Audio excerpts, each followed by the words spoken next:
19 ოქტომბერს საქართველოს მართლმადიდებელი სამოციქულო ეკლესია წმინდა და ყოვლადქებულ მოციქულ თომას მოიხსენიებს. დღესასწაულთან დაკავშირებით ყოვლადწმინდა ღვთისმშობლის მიძინების სახელობის სიონის საპატრიარქო ტაძარში საზეიმო წირვა აღევლინა. ღვთისმსახურება ახალქალაქის ყუმურდოსა და კარის მიტროპოლიტმა ნიკოლოზმა სხვა სასულიერო პირებთან ერთად აღასრულა. წირვის დასრულების შემდეგ მღვდელმთავარმა ტაძარში შეკრებილებს დღესასწაული მიულოცა და ქადაგებით მიმართა. სახელითა მამისათა, დაძისათა, დასულისა, წმინდისათა ჩვენთან არს ღმერთი.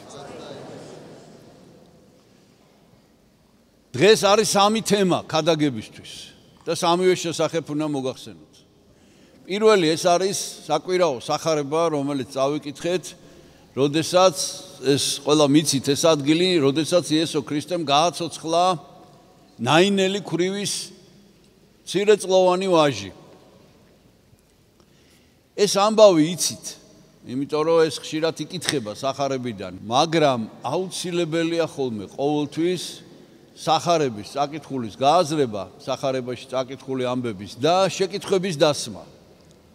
მაგალითად, მე ხა ჩემ თავზე მოგახსენებთ, არასოდეს დამისვამს კითხვა სამწუხაროდ, თუ რა ბედი ეწია ამ ვაჟს.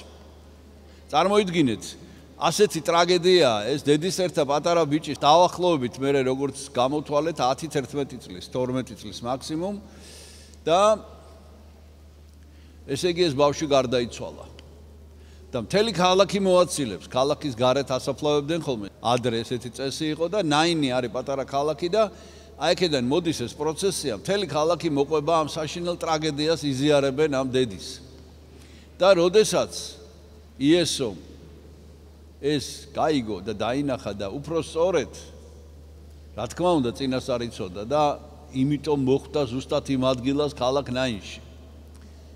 და მივიდა და ეს დედა ანუგეშა და შემდეგ ბავშვი წამოაყენა და გააცოცხლა.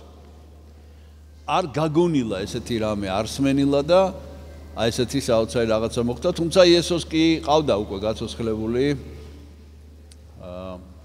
იაიროსის ასული. მაგრამ ამან საოცარი შთაბეჭდილება მოახდინა და წარმოიდგინეთ ეს ბავშვი წამოდგა. და აი შეკითხვა. აი ასეთ რამეს რო ეს ბავშვი შეესწრო. აი შემდეგ მისი ცხოვრება როგორი უნდა ყოფილიყო. ქრისტემ გააცოცხლა მკვდრეთით. გაიზარდა ეს ბავშვი, რა თქმა უნდა მოციქულებს და იესო ქრისტე კი მალე გააკრეს ამ ყველაფრის მერე ჯვარზე. და ჯერ კიდევ პატარა იყო ეს, მაგრამ მოციქულებს არ მოშორებია და მერე გახდა პეტრე მოციქულის მოწაფე, რო წამოიზარდა. და მოგვიანებით დაახლოებით 20 თუ 30 წელი იყო გასული ქრისტეს ჯვარცმიდან, პეტრე მოციქულმა გააგზავნა ეს ყმაწვილი საქადაგებლად. მას ადრე რა ერქვა არ ვიცით, მაგრამ როდესაც იესომ გააცოცხლა, ამ ბავშვს უწოდეს maternus, ლათინური სიტყვა არის maternus. და mater ეს არის დედა ლათინურად. დედის ბიჭი, ან დედიკოს ბიჭი, ესე დაარქვეს. იმიტომ რომ დედას გამო გააცოცხლა ქრისტემ. და ესე დაერქვა სახელი maternus. maternusი გააგზავნა პეტრემ თავის სხვა მოწაფეებთან ერთად, 70 მოციქულთან ერთად, ეპისკოპოს ევქერიუსთან ერთად გააგზავნა საქადაგებლად გერმანიაში. მაშინ ფრანკთა სამეფო ესე ერქვა და აი გერმანიაში რო წავიდნენ ესენი. მოხდა საოცარი ამბავი. აი რასაც ვერავინ ვერ წარმოიდგენდა. გზაში ეს maternusი გარდაიცვალა მეორედ. ნუ რა უნდა ეკნათ დაასაფლავეს და დაბრუნდნენ უკან ევქერიუსი და მისი თანამგზავრი. დაბრუნდნენ და მივიდნენ პეტრე მოციქულთან და უთხრეს რომ ესე მოხდა და რა ვქნათ. ნუ თავზარდამცემი იყო ამ ბავშვის სიკვდილი. რა ბავშვი აღარ იყო უკვე 30 წლის იყო, მაგრამ. და პეტრე მოციქულმა მისცა თავისი კვერთხი და უთხრა რომ წაიღეთ ეს კვერთხი და მის სხეულს შეახეთ, დასაფლავებულია უკვე წარმოიდგინეთ. მის სხეულს შეახეთ. და მართლაც ესე გააკეთეს, წავიდნენ და გათხარეს საფლავი, 40 დღე არ იყო ჯერ გასული, გათხარეს საფლავი, შეახეს პეტრე მოციქულის კვერთხი, ეს იყო ქალაქ ტრირთან ტრიერი, დღეს ესე ქვია, ტრირი, გერმანიის ქალაქია და გათხარეს, მისი საფლავი შეახეს და გაცოცხლდა ეს. ანუ ეს მეორეჯერ გაცოცხლდა, წარმოიდგინეთ. საოცარი ამბავი. ისეთი შთაბეჭდილება მოახდინა, ეთყობა ეს ღვთის განგებით იყო. ისეთი შთაბეჭდილება მოახდინა აი ამ მხარეში, ამ წარმართ მოსახლეობაზე, რომ ძალიან დიდი სისწრაფით, ძალიან ჩქარა დაიწყეს ამათმა მონათლა და აი მოციქულმა ევქარიუსმა ესე იგი მონათლა ესენი ყველანი და ტრირში დაარსა საეპისკოპოსო კათედრა. ამან გააგრძელა მატერინუსმა ქადაგება და მერე ეს აკურთხეს ეპისკოპოსად, კეულნში დაარსა საეპისკოპოსო კათედრა და კიდე ბელგიაში. და დღეს მოიხსენება როგორც ტრირის, კეულნის და აი ბელგიის ეპისკოპოსი. აი ეს იყო წმინდა მატერინუსის შესახებ ნაინელი ქვრივის. მეორე ამბავი, რაც უნდა მოგიყვეთ, ეს ეხება უკვე თომა მოციქულს. თომა მოციქულთან დაკავშირებით ორი მთავარი ამბავია, იმიტომ რომ ორჯერ არის მისი ხსენება. ერთხელ არის მისი ხსენება თომას კვირა, ესე ეწოდება, აღდგომის განახლება, აღდგომის წორზე და მეორე არის დღეს, მისი გარდაცვალების დღე არის დღეს. დღეს ჩვენ წავიკითხეთ სახარებიდან ის ადგილი, სადაც თომამ იესო ქრისტეს ჭრილობებს ხელი შეახო. და აი კიდევ ერთი შეკითხვა, რომელიც აუცილებლად უნდა დასვათ. აი უნდა ესე მიუდგეთ სახარებას, რომ ყველა კითხვა უნდა დაისვას. რატო ეწოდება თომას ურწმუნო? აი რა განსაკუთრებული სახელია ეს? როგორ არის ერთი თომა ურწმუნო როგორ იყო? თომა მოციქულს როდესაც ვახსენებთ, პირველი რაც გვახსენდება მასზე ეს არის, როდესაც სანამ ლაზარეს აღადგინებდა იესო და რო თქვა რომ უნდა წავიდეთ ბეთანიაში და აღვადგინოთ ლაზარე, თქვენს მოციქულებმა უთხრეს რომ მოკლავენ შენ იქ ხოდ მოსაკლავად გეძებენ და თომამ თქვა წავიდეთ და მოვკვდეთ მასთან ერთად. აი ეს არის თომა და როგორ შეიძლება თომას ეწოდოს ურწმუნო? კი არა და უფრო გამძაფრება შეიძლება ამ კითხვის. რომელიმე მოციქულს წამდა რომ ქრისტე აღდგა? ოღონდ ნახეთ კითხვა ცოტა სხვანაირად უნდა დაისვას ალბათ. არ წამდათ. მოციქულებმა ნახეს. ერთი არის რომ ჯერა უხილავის. და მეორე არის რომ შენი თვალით ხედავ. რასაც შენი თვალით ხედავ, ის ხო არ გწამს, იმას ხედავ. მოციქულებმა ნახეს. კუდრეთით აღდგარი უფალი და უთხრეს თომას, რომ აღდგა და თომამ უთხრა არ მჯერა. რატო უთხრა ეს არ მჯერა? ეს არის ძალიან მნიშვნელოვანი, ეს ყველამ უნდა ვიცოდეთ. იმიტომ უთხრა თომამ არ მჯერა, რომ მას უნდოდა რომ ენახა. როგორც სხვა მოციქულებმა, იმიტომ რომ თომა მოციქული იყო 12-დან. და როდესაც მას კითხავდნენ შემდეგ ქადაგების დროს, რომ რა იცი რომ აღდგა, ის ეთქოდა რომ მე მჯერა რომ აღდგა, იმიტომ რომ მოციქულებმა ასე მითხრეს და მე დავიჯერე. ეს არ იყო თომასთვის საკმარისი. ანუ ჩვენ როდესაც შეგვიძლია დავწმუნდეთ უშუალოდ, არ არის აუცილებლად უნდა გავაკეთოთ ეს. და თომამ თქვა, მე უნდა შევახო მის ჭრილობებს ხელი. ანუ რა თქვა, ნახეთ, მე არა მარტო უნდა გავიგონო თქვენგან რომ აღდგა. და არა მარტო დავინახო ჩემი თვალით, იმიტომ რომ მე მაქვს ამის უფლება, მე მოციქული ვარ. არამედ უნდა ხელი შევახო მის ჭრილობებს და ამისი უფლებაც მაქვს. და ამიტომ, როდესაც იესო მეორეჯერ გამოეცხადა მოციქულებს, უთხრა თომას, მოდი და შეახე ხელი ჩემს ჭრილობებს და ნუ იქნები ურწმუნო. ანუ ამ შემთხვევაში ურწმუნო კი არ ნიშნავს იმას, რომ არ ჯერა, არა. ამ შემთხვევაში ნიშნავს იმას, რომ კი ნუ გჯერა, არამედ ნახე.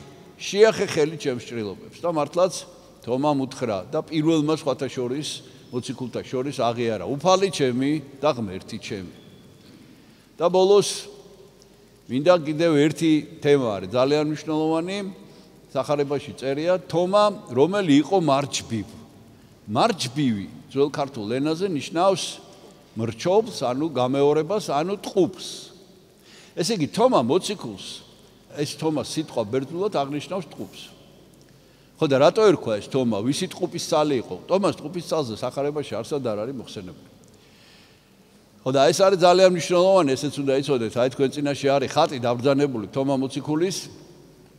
ეს ერთი ამბავი, როდესაც ჭრილობებზე ხელი შეახო და მეორე ამბავი არის გამოხატული და ამის შესახებ მინდა ორიოდე სიტყვა გითხრათ.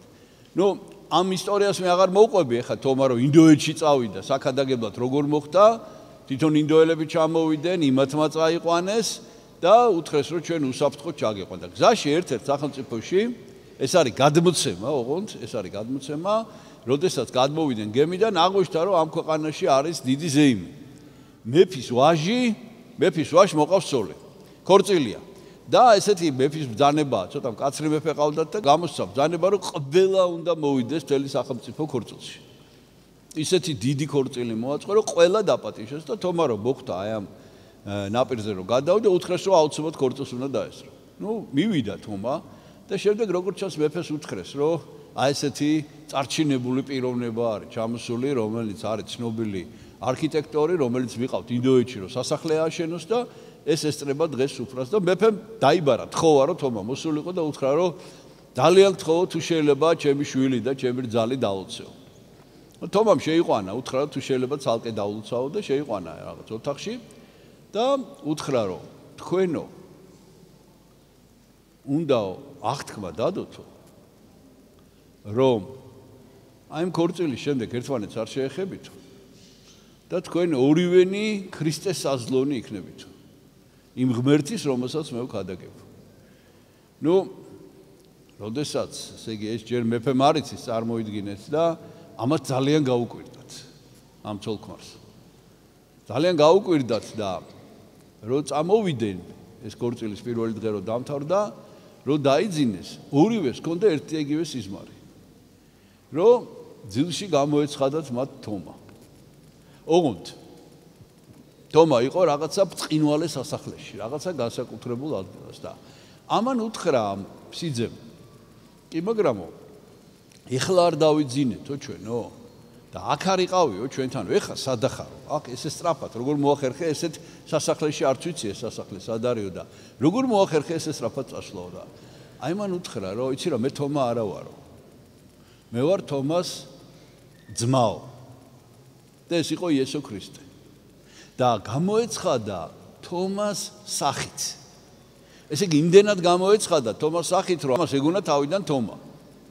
და რომ გამოეცხადა, უთხრა რომ აი თომამ როგორც გითხრათ ესე გააკეთეთ.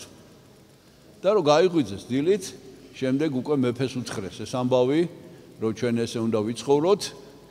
მეფე წარმოიდგინეთ ახლა როგორ განრისხდებოდა, მაგრამ თომა უკვე დილაუთენია გაემგზავრა, გემით და შორს იყო უკვე წასული. და მერე გავიდა დრო თომა თქვენ იცით რომ ინდოეთში იქადაგა და ჩააკითხეს ამათმა. ჩააკითხეს და უთხრეს რომ აი რა გავაკეთო. ჩვენ მზათა ვართ რომ ნათლობა მივიღოთ და ჩვენ მზათა ვართ რომ ქრისტეს გზით ვიაროთ.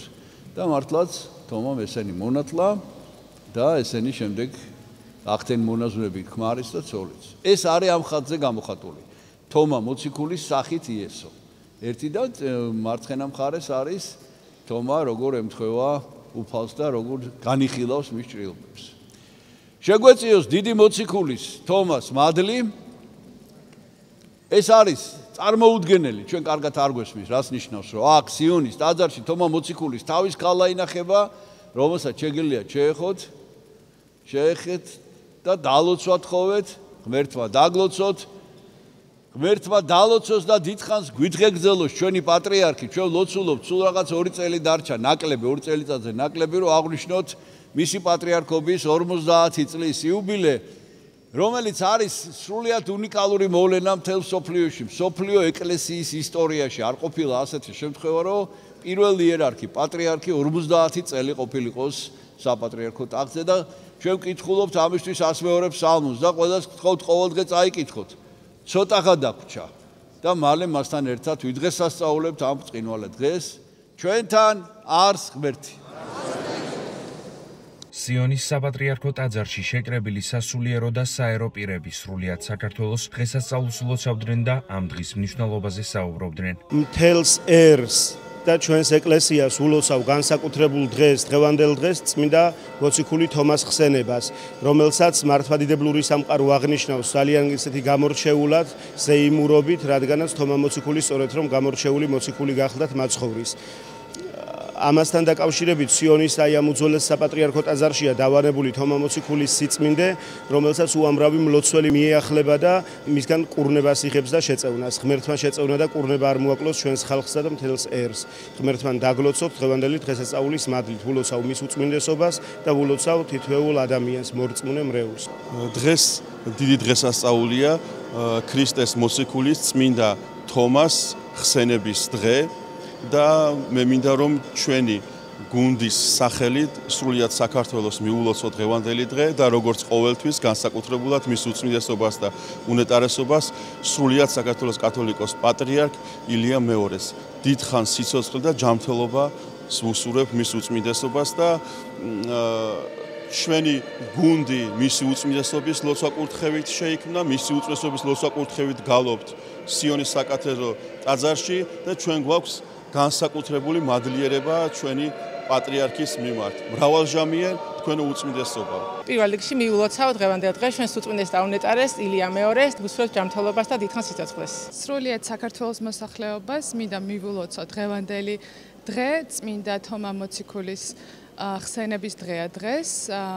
ვზეიმობთ მართლმადიდებლური ეკლესია და დღევანდელი დღის მადლით ვუსურვებ საქართველოს გამთლიანებას. მთლიან საქართველოს გილოცავთ დღევანდელ დღესასწაულს, ვულოცავ პატრიარქს ასევე, გისურვებთ ჯანმრთელობას, ბედნიერებას და ღმერთი იყოს თქვენი მფარველი. აღსანიშნავია, რომ სიონის საპატრიარქო ტაძარში დავანებულია მართლმადიდებლური სამყაროს ერთ-ერთი უდიდესი სიწმინდე, წმინდა თომა მოციქულის თავის ქალა. წმინდა ნაწილი დღესასწაულზე ტაძარში გამოაბრძანეს და მორწმუნეებს მასთან მიახლების საშუალება ჰქონდათ.